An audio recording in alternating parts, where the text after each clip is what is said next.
Coming up on the Inside Indiana Business Television podcast, Indiana launches a new office to breathe life back into the tourism industry. Quaff ON Brewing is making a big investment in Brown County.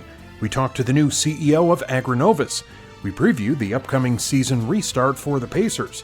What will the local effects be of a canceled minor league baseball season?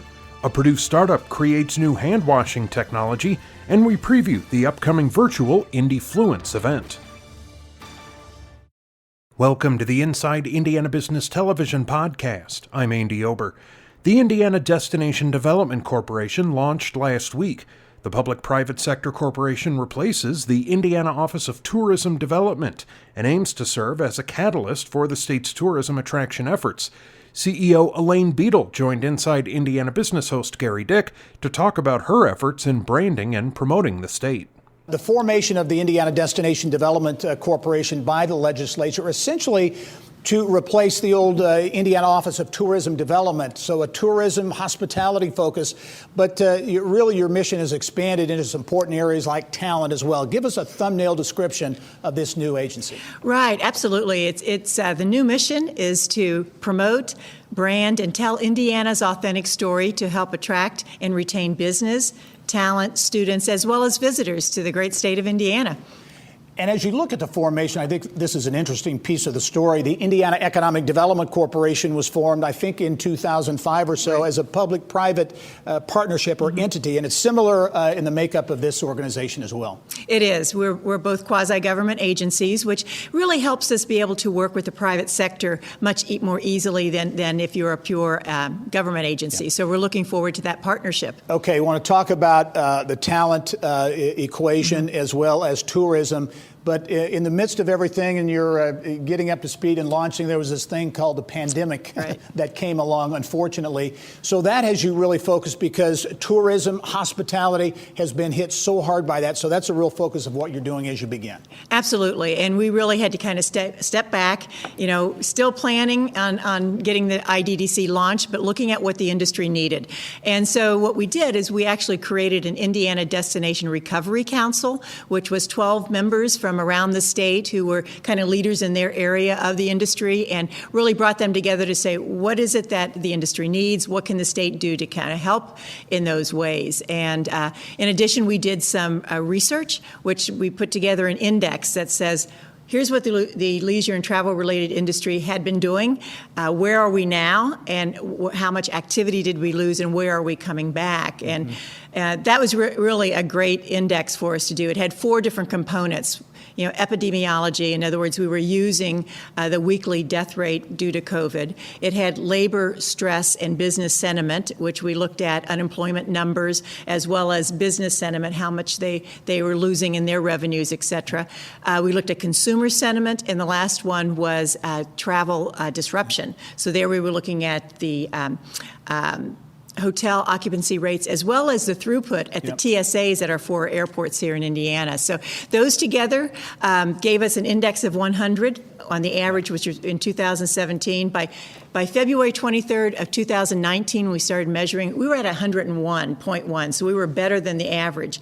By May 10th, we were down at 55, which meant we had really lost about 45% of the activity in the leisure and travel-related industry. However, each week we've gone up, and the last week that we measured it was at the end of June, or basically June 24th, and we were back at 66. Right. So we're making little progress. We're still down about 33% from where the activity should be, but it's positive trend in the right direction. Yes, and very quickly, just to put it in perspective, the job loss in that sector here in Indiana has really been devastating. Right. Of the 343,000 jobs lost in Indiana, 37% were from the leisure and travel-related industry. Yeah. So obviously, COVID, a big focus right now. Right. But as you talk about tourism, and we've got a national park now in Northwest Indiana, and so many attractions around the state, very kind of 50,000-foot view. How are you going to try to get people to really visit those destinations? Well, we just have to tell our story. I mean, there's so many people who really, when they're outside of Indiana, never been here, they really don't know what quality of life assets, because that's what the leisure and travel related industry really is. That's our quality of life. It's what people want to do when they're not working.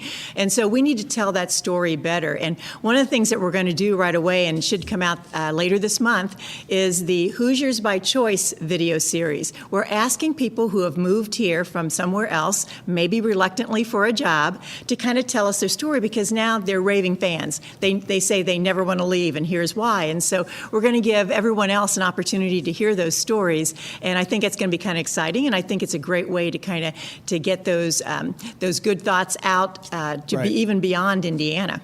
Yeah, and Elaine, telling the Hoosier story, the Indiana story, is a big piece of your efforts to attract and keep talent in Indiana as well. Absolutely. Keep talent and attract talent. Mm-hmm. All right. A lot on your plate now and for the foreseeable future as well. Elaine Beadle, the new CEO and Secretary at the Indiana Destination Development Corporation. Elaine, as always, thanks for being here. We'll talk to you soon. You're welcome. Thank you. All right. Purdue University's Davidson School of Chemical Engineering and the Purdue Research Foundation are investing in an entrepreneurship initiative in Knox County. The initiative, with the Pantheon Business and Innovation Theater, will help commercialize Purdue's technology with area startups and corporations. Pantheon Executive Director Nicole Like and Ag Tech Committee Chairman Drew Gerritsen joined us to detail the effort. Nicole, I'll start with you. A fascinating story to me on multiple levels. One is the facility, the structure itself. The Pantheon dates back to the 1920s. Talk about the history, because vaudeville acts performed there in the 20s, and then ultimately in the late 60s, it essentially closed. But it has a rich history. It sure does, Gary. It's in the heart of downtown Vincennes, Indiana's first Main Street.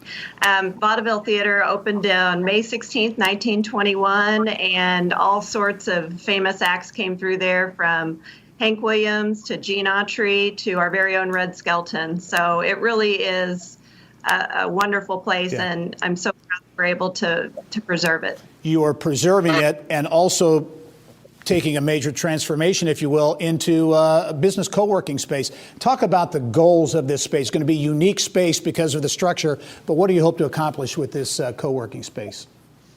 Well, with the co-working space, what we wanted to do was create a hub, kind of a center of activity in downtown. But really, we have a regional focus. So bringing people together, bringing entrepreneurial-minded, innovative-minded people together, and providing them a wonderful space, a very compelling space to do their work. Drew, you are the chairman of the Ag Tech Committee at the Pantheon. Ag Tech, a real focus of the state of Indiana. And I know you see that as a real opportunity there in Vincennes, the Wabash Valley, Southwest Indiana. Talk about that, the Ag Tech component at the Pantheon. We look at this as really being one of the cornerstones, Gary, of our community and our economy in our area. We have a very diversified and progressive agriculture economy and ecosystem that we feel like a fit between the Pantheon, startup ag technology companies, and also access to the opportunities to develop those ideas are perfect fit for the Pantheon. And ag technology is certainly a mission that we are on within the Pantheon. And I know you've got partnerships. Vincennes University is such a big player in that part of the state and statewide, and Purdue University as well, including the Purdue Department of Agriculture. Yeah, we've had some great collaborations and conversations with Purdue College of Ag. They have a research farm located in Southwest Indiana as well, right outside of Vincennes, and some of our diversified crop research for Purdue. We're also working with great partners, like you mentioned, Vincennes University and their ag program, as well as AgriNovus, who has been an extremely important partner as we've started our project here within the Pantheon. Nicole, as we wrap up, I think this project coming together anywhere would be big news, but in a smaller community like Vincennes, I think it's impressive that the community and multiple entities have come together to make this happen. Certainly, Gary. It really started with a group of very determined leaders who saw the vision. We have Steve Miller, who really came up with this idea and pushed it forward from InVin, which was a nonprofit downtown, into the Pantheon. We have great county and city leaders who came together on this project. who funded the interior renovation. And then we've had other partners. IEDC graciously funded us with a very generous grant to be able to finish the interior. And so we're very grateful. It's going to be a great space, and we are looking forward to opening doors this fall. This fall, September, October, for the Pantheon Business and Innovation Theater in Vincennes. Really great story. We'll be following it in the months ahead. Nicole Like and Drew Gerritsen, thank you both for joining us, and we look forward to talking to you again once things open up there. Thank you for your time, Gary. Thanks, Gary. Appreciate the opportunity. Talk to you soon. Quaff ON Brewing Company in Nashville, Indiana, is planning to relocate and build a new 20,000 square foot brewery at Hard Truth Hills in Brown County. The company says the decision is the result of increased demand and business growth. Around Indiana reporter Mary Rachel Redmond takes us to Nashville to get the latest. Nashville-based Quaff ON Brewing Company is getting some new digs, announcing plans for a new $3 million, 20,000 square foot brewery that will be located at the Hard Truth Hills campus in Brown County. And believe it or not, one of the catalysts for the big move, a major sales spike that started at the onset of COVID-19. The pandemic let us know that our packaged liquid here, this beer in bottles, people love it. It also brought to light that our brewing operation was ready for a little bit of a makeover. When we bring the brewery here into the Hard Truth Hills campus, we really want to focus on making it a space that is not only high functioning from a production standpoint, a job creator for us as a company, but a space where we want to engage guests coming to this property with the brewing process, just like we do with the distilling process now. We will have a delightful array of tours that go through there, beer schools. And with beer swings, bourbon trails, and events like Camp Quaff for adults, McCabe likens what they're building at Hard Truth Hills to a Disneyland for grown-ups. You know, when everything was shut down, we had a lot of time to think about like what we do here and how we do it.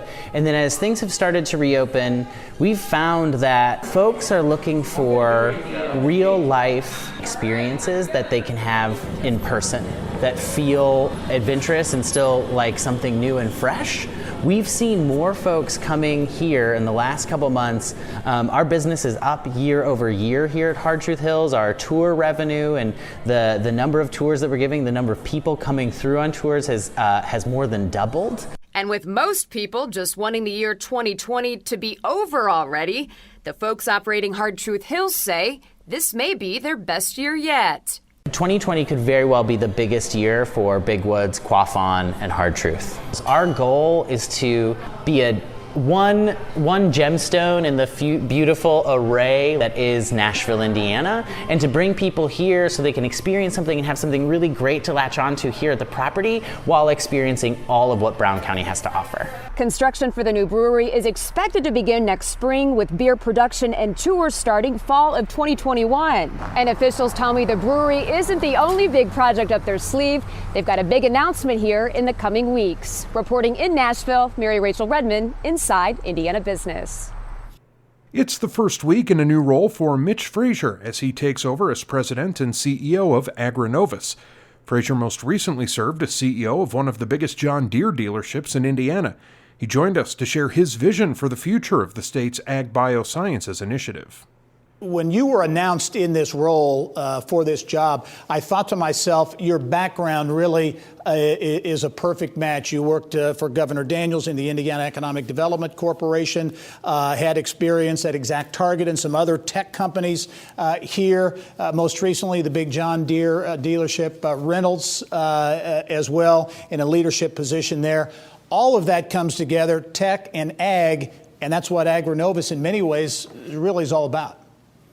Absolutely, Gary. I feel so blessed to be in a position to bring together these really unique experiences, from growing a state's economy and being a part of the team that was really aggressive about going out, finding business here in the state and all across the country and all around the world with Governor Daniels, then taking a really domestic company, ExactTarget, being a part of the team that grew that from a small company to a large company, ultimately one of the most successful IPOs at the time on the New York Stock Exchange, and then ultimately the acquisition by Salesforce. and then to one of the most iconic names in Indiana agriculture, Reynolds Farm Equipment, to blend those pieces together to truly unite the power of tech plus ag here in Indiana, I think that the sky is the limit. You know, it's been said that ag bioscience is about more than cows, sows, and plows. You know, it is about technology. And what's the potential, in your view, for the ag bioscience space in Indiana? Indiana is incredibly well positioned, Gary, to lead this next chapter of growth in the ag bioscience industry. When you look at Indiana's unique position, we have an incredible tech ecosystem here, all across the network of tech companies, from B2B software companies to really promising emerging technology companies at the likes of Purdue and IU and Notre Dame. And then you look at the tremendous assets we have in agriculture, truly from plant science to production, from animal health to ag analytics. We have just an incredible strength across the diversity that represents modern agriculture here in Indiana. The opportunity for us is to link arms across each of those individual companies, across academia, and with state and local governments to really catalyze what could be the future and what will be the future right here in Indiana. A lot of issues we talk about. One is talent. Everyone's talking about talent. I know in the ag bioscience space, that's a big piece too. How do we get more young talent into the pipeline, and understanding that the jobs in agriculture today are varied and again extend far beyond traditional agriculture? You're absolutely right, Gary. When we look at economic development at large, it's really easy to get focused on jobs and capital investment. And look, we're going to do everything we can to recruit jobs and to attract jobs here in the state and from all across the country and all around the world. But critical to economic development in the ag bioscience is workforce. And we have a team focused on workforce. We're working closely with the state, working closely with schools and academia to really identify how do we bring young people and how do we bring those who are transitioning out of other careers into the ag bioscience industry. When we look at the ag bioscience industry at large, there are the vocations that you would normally assume with ag bioscience, but there's also data analytics, there's software engineering, there's development, there's finance, there's sales, there's marketing. Ag bioscience has so much to offer for so many. The onus is on us to really introduce the next generation of leaders and those transitioning out of other positions and attract them over here to the ag bioscience world. Mitch Frazier is the new CEO at AgriNovus. Mitch, congratulations on the new post, and I know we'll be talking to you a lot in the future. Thanks for joining us. I look forward to it, Gary. Thanks so much. Okay. Remember, you can catch Inside Indiana Business on television stations throughout the state every weekend. Head to InsideIndianaBusiness.com to check listings. The Indiana Pacers are set to play 8 games in Orlando as part of the NBA restarting its schedule. But there's a lot more than basketball going on with the team. Pacer Sports and Entertainment CEO Rick Fusen joined us to talk about the schedule, but started with what the organization is doing in response to unrest over social justice issues. We certainly have a platform that a lot of others don't have. And there's a lot of businesses who care deeply about dismantling racism, but they don't have the platform. So in terms of our Pacers, in terms of Malcolm Brogdon, in terms of Miles Turner, in terms of TJ McConnell, and in terms of Tamika Catchings and Erica Wheeler and Natalie Achanwa, who all have spoken out already about the fact that it is time that we have to dismantle systemic racism across our country. And here in Indianapolis, I think we have a platform that we need to do that. It's a marathon, we know. It's not a sprint, but we have to start now. And as I look at the community leaders like Dave Ricks and Tom Linebarger and the Indy Chamber and Visit Indy and CICP and CICF and the Urban League and promoter Amp Harris and the mayor's office and the city council and the NBA and the NFL all coming together at the same time. There's no better time to do this than now. And we want to be out in front in our city. We put together an inclusive excellence action committee. This is not just about words, it's about action. We have about 30 members of our staff. We've had some very tough discussions on our weekly town halls.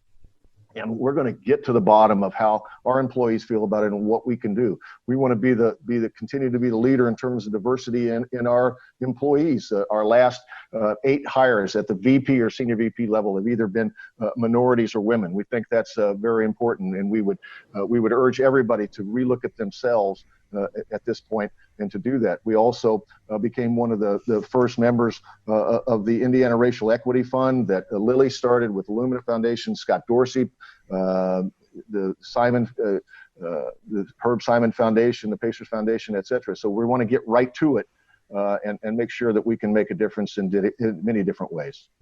Rick, you've lived here your whole life. You've seen a lot, been involved in a lot. You mentioned all those organizations and some individuals all coming together. In your view, is this a watershed moment? I mean, is this really a turning point in many senses for the city of Indianapolis? Well, I certainly hope it is for the city of Indianapolis and the state of Indiana and our country. I don't think there's, in my lifetime, obviously I lived through the 1960s, and those were very special moments as it relates to civil rights. But we dropped the ball. And this has to be the opportunity where it's, we've been given in our generation another opportunity, and we can't drop the ball now. So I absolutely think it is the right time. It is the time. We have to do right, and we can't sit back and let others do the work. We have to do the work ourselves today. Fuson also talked about the challenges of reopening for business in terms of basketball and Bankers Life Fieldhouse. As it relates to our business, obviously, we're going to go play in Orlando. The Pacers are going to play 8 games plus the playoffs, which is tremendous. The Fever are going to go to another spot in Florida and play 22 games and then the playoffs, and that's tremendous. And our 2K group, our gaming group, is playing now. But we're not ready to be open. There's no question about it. We don't know what the social distancing will be in the future. We don't know how this disease will continue to manifest itself. We have to count a lot on Dr. Box and Dr. Weaver, on Dr. Kane to tell us what's going forward. It was great. The Speedway announced the other day that they're going to have 50% fans, and it's outside. We don't have the luxury of outside, so it's inside. So we're going to have to see what it is. We don't really know yet. We think we'll start our next season sometime in December. We have some shows who want to come in late in the year, so we're looking at that, and we'll be continuing to talk to all the folks. But I think there's a lot yet to be learned. We deal with the league all the time. We're on a number of committees across the country in terms of looking at what temperature should be taken, what kind of situations we should do in terms of masks, et cetera. So I think there's still a lot to be learned. And as you know, this is changing daily in the states that reopened and now are having a reoccurrence. So we'll have to see what it brings to us.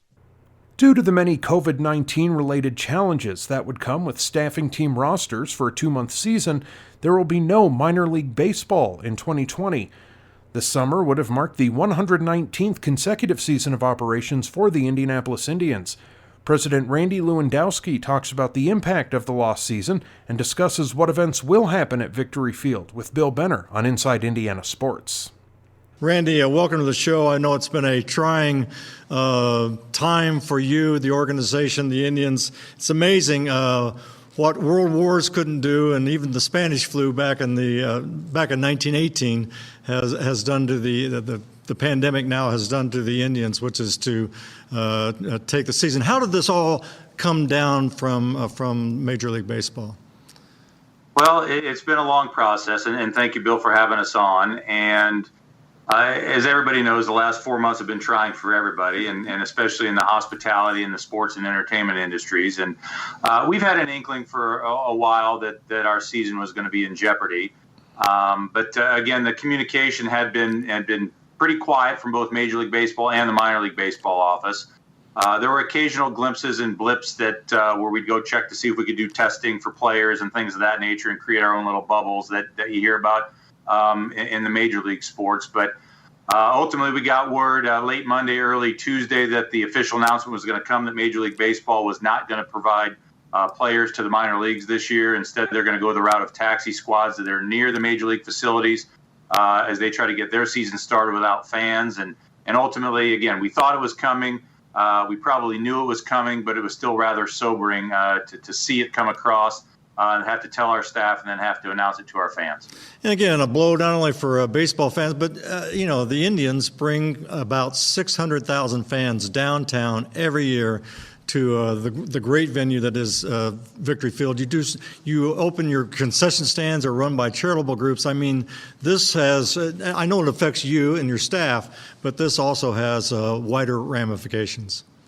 Oh, it certainly does. Again, I think we view Victory Field as a community gathering place, and while our core business is obviously baseball, we do it for so many other things. But you're right, there's so many ancillary folks that are involved in the ballpark, whether it's our part-time staff that works here in the summertime, obviously our staff, but our fans, the community, all the ancillary businesses around the ballpark that benefit from us bringing 600,000 people downtown.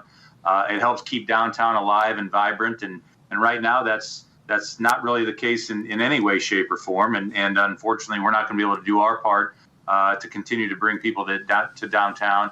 But we'll try to pivot. We'll try to stay active. We'll try to stay engaged in the community. And that's really what our focus is now going to be turned to. Well, and you are going to be active in the community. You've got a blood drive scheduled. You're going to have some college players there in July, an ice cream social. I mean, you've gone to work in anticipation of not having baseball to really schedule a wide array of activities to take place at the Vic.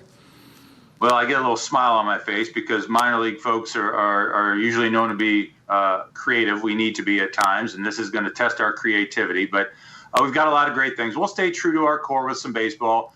We've already hosted some youth tournaments, less than 100 people in the stands as we followed the proper guidelines and such. But we are going to host some college summer league games on some Thursday nights here coming up in July.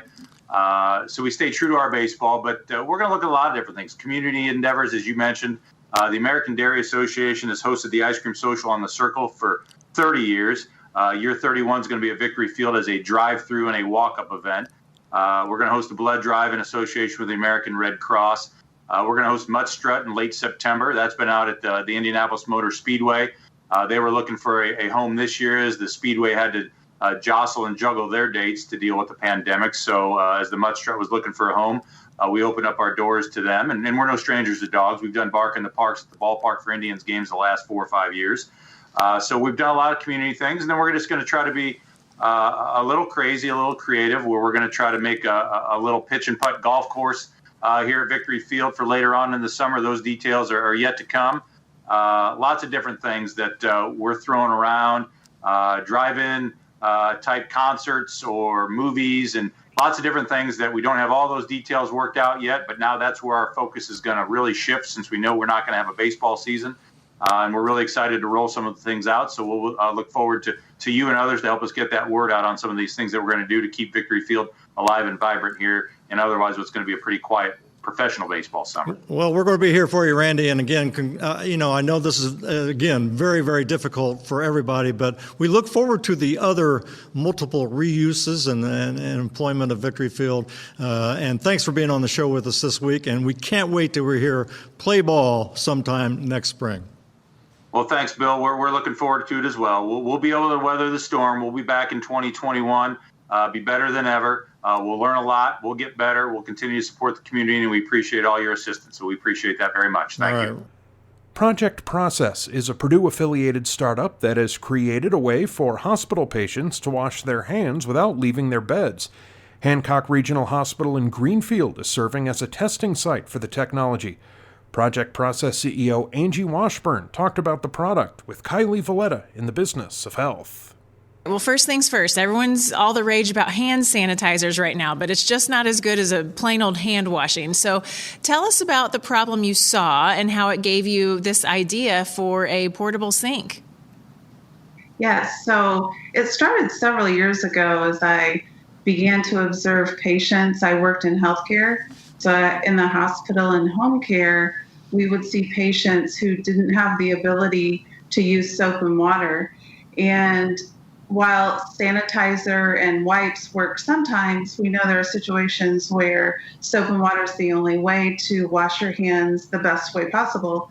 And so I began to investigate maybe a better way or a systematic way that we could bring soap and water easily to the patient that would help them and also not be a burden on staff. Okay, so tell us about your sink and how it works. I've seen you refer to it as a sink and a sack. Right, exactly. We've started off thinking it was stack sink or something like that, but it's basically just a simple unit. I've worked with the Purdue Foundry and INMAC, as well as the IoT Lab in Fishers, and we just tried to produce the simplest form possible. It's a base, and it holds a sack, and there's a lid that attaches to the top of that. You simply pour the water into the lid and it showers into the sack. And as you enter your hands into both sides of that sack, you're holding a dry sheet of soap, and you're able to use soap and water then to wash and rinse your hands. And it's easy and simple. So you've actually been working on this project about 3 years, but the pandemic has really pushed hand washing to the forefront. So what kind of doors are being opened for you now during COVID-19? There's been quite a few because, first of all, the media is reminding everyone how important hand washing is. And, like we already mentioned, alcohol sanitizers and wipes, but those don't always take care of hands that are maybe dirty with debris or those kinds of things. And so it's open light to the fact that hand washing is not accessible even when people are traveling or different situations. It's also brought to light data has really helped us during the pandemic. We've seen a lot more studies around hand washing, especially as kids return to school this fall. There was just a study published yesterday. Students less than half the time wash their hands with soap and water while they're at school. And so I think it's helping to bring light to the problem, and hopefully we can come alongside and help by providing a simple solution. And I know home health care is another area that you're interested in targeting. So tell us how you're working to connect with home health care, and also what other connections you're looking for right now to really take this to the next level. Yeah, so you are right. Home health care has the same issues with hand hygiene when it comes to patients as inpatient care and those kinds of things. And it's lack of access, immobility. You have patients in their home being cared for, but they can't get up and walk to the sink and wash with soap and water. And so right now we are asking any home health agency to come alongside us and let us help you by providing these units to patients so they can wash while they're in a chair or in a bed really simply and easily. The other things that we're looking for, we're looking for additional beta testing sites, hospitals that be willing to test units with us, and also provide data or information on their patient hand hygiene protocol. We know that staff, you always hear about staff and their hand hygiene, but we never really hear about patients, and more studies are now being done on patient hands really need to be a focus too. One of our critical needs right now, we really need companies who will be willing to sponsor some of these units so that we can get them distributed so that we can begin to not only educate people, but provide them a way to live healthier lives. All right. Well, such a basic idea, Angie, but really needed right now. Thanks for being on the show and telling us about it, and good luck as you move forward. Thanks for having me. And finally this week, top companies and economic development organizations in Indianapolis are coming together for a first-of-its-kind virtual summer immersion program for interns, ensuring a strong and diverse talent pipeline despite COVID-19 disruptions. The new Indyfluence format will allow interns to engage nearly 500 emerging business leaders in the city. Eli Lilly Director of Talent Sourcing and Diversity Recruiting Strategy Maurice Taylor and Roche intern Sierra Johnson talked about the program in our Eye on Education segment. Maurice, I want to start with you. This Indyfluence, in its second year, is already having a big impact and is really neat. It's collaboration from some of Indy's biggest companies, biggest names, if you will. Talk about Indyfluence and what it's all about and why Lilly is such a big player in it. Yeah, so as you indicated, that Indy's largest companies are participating, which includes Roche and Lilly and other companies that really have an impact in this city, Allison Transmission to be included. And the reason that Lilly is here is because Lilly wants to really engage our interns, as well as those other companies. They want to engage those interns to really show off the livability of Indianapolis and why Indianapolis is an attractive place to live. And as you know, due to COVID-19, we were forced to kind of make this a virtual internship for most of the companies. So about 78% of the students are actually operating in a virtual format. The benefit of that is that it gives us more opportunity for some programming. So there are more programs and seminars online for the students to learn about Indy, learn about the companies, and hopefully we can retain these students at the conclusion of this period. Yeah, very important focus there. We're looking at video from last year where there were numerous community projects done from all over the city. Sierra, tell us a little bit about yourself, your fields of study. Yeah, so I am currently, in the fall, I'll be a senior at the University of Illinois at Urbana-Champaign, and I'm majoring in integrative biology with a double minor in chemistry and journalism. That is quite a combination there. And I know you're at Roche Diagnostics here in Indianapolis, and this is actually your second summer with Roche. Talk about the experience and the experience this year of it being really a virtual internship. Yeah, so last summer I was in person on campus, which was an amazing opportunity.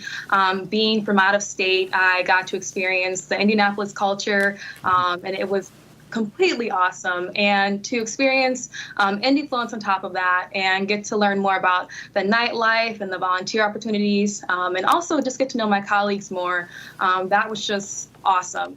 And now, this summer, even though everything's virtual, we have even more of an opportunity to learn more as Indyfluence has actually started a little bit earlier than it did last year. So just more time to learn more about other interns and more experiences within the Indianapolis area. Yeah, and Sierra, I think you're a good example of the impact of the program because University of Illinois, you're from Chicago. Without the program, this program, you likely would have not had that connection or exposure to Indianapolis or Indiana. Most definitely. I have to agree with you on that. Yeah. Maurice, in terms of why Lilly is involved in the other companies, One America, the other companies you mentioned, good thing to do for sure, but this is also gets to the heart of that whole talent attraction and retention piece, which everyone's trying to figure out here in Indiana. Yeah, certainly. As we learned through this that about 60% of the students less than 60% of the students who graduate from Indiana institutions actually remain in the state. So with an initiative such as this, we're able to put our best foot forward and really promote Indianapolis to try to convince those students that Indianapolis should be the place of destination for those students. Yeah. And so they'll feel that Indy's a great place to live like you and I feel. Yep. Sierra, as we wrap up here, you'll be a senior this fall. As you look ahead beyond that senior year, career path, what are your thoughts? Where do you think you might land? Yeah, definitely. Well, I can't say for sure, but from what I've experienced these past 2 summers, I most definitely see Indianapolis in my future. That's great news. We like to have talent like you coming into the state and staying as well. Indyfluence is a great program in its second year now, really making an impact. Sierra Johnson from the University of Illinois, Maurice Taylor from Eli Lilly and Company. Thank you both very much, and look forward to seeing you soon. Thank you so much. Okay. That wraps up this week's Inside Indiana Business Television podcast. Remember, you can find all of this week's TV segments, as well as the top business news from throughout the state, at InsideIndianaBusiness.com. While you're there, you can also subscribe to our platform of free e-newsletters. This is Andy Ober for Inside Indiana Business.